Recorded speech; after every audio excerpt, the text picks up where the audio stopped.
आप देख रहे हैं भारत 47 न्यूज।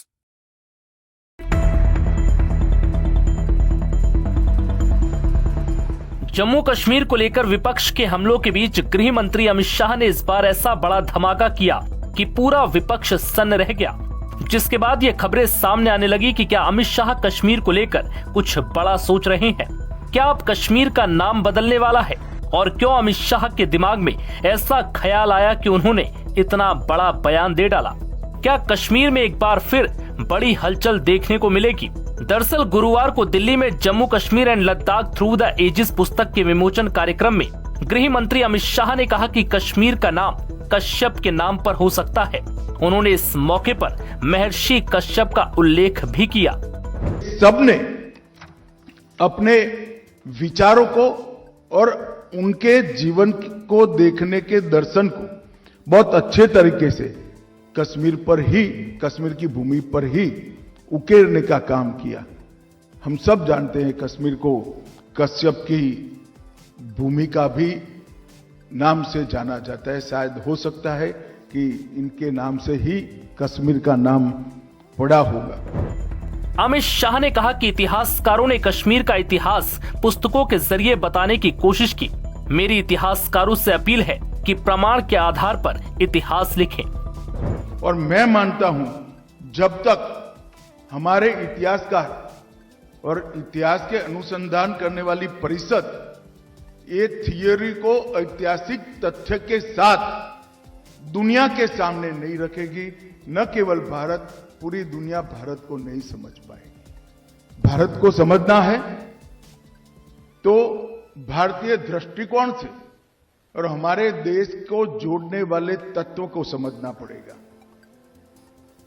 यही हुआ जम्मू कश्मीर और लद्दाख के इतिहास के साथ। यहां किसने शासन किया, कौन रहा, किसने क्या अनुबंध किया, किसने क्या एग्रीमेंट किया, इसके आधार पर तथ्यों को तोड़ मरोड़ कर कश्मीर कहां था, लद्दाख कहां था, इसकी मीमांसा करना मेरे हिसाब से बेईमानी है।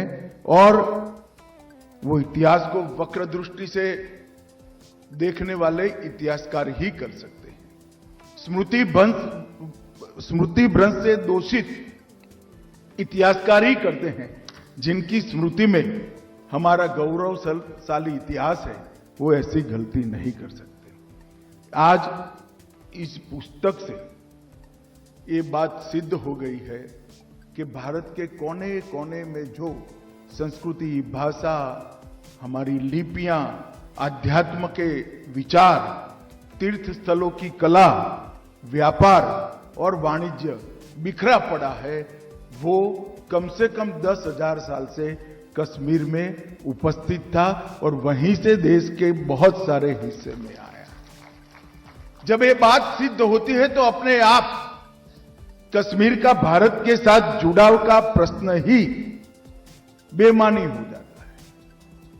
लगभग 8,000 साल के पुराने ग्रंथों में से तंवर साहब ने ढूंढ ढूंढ कर कश्मीर का जिक्र निकालकर यहां प्रस्तापित किया है। और जब एक ग्रंथ कश्मीर और झेलम की बात करते हैं तब कोई नहीं कह सकता कि कश्मीर किसका है।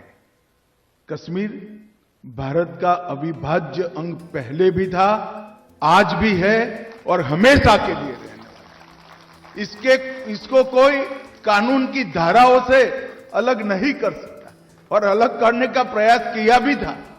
अंततोगत्वा समय ने वो धारा को ही हटा दिया और सारी बाधाओं को दूर कर।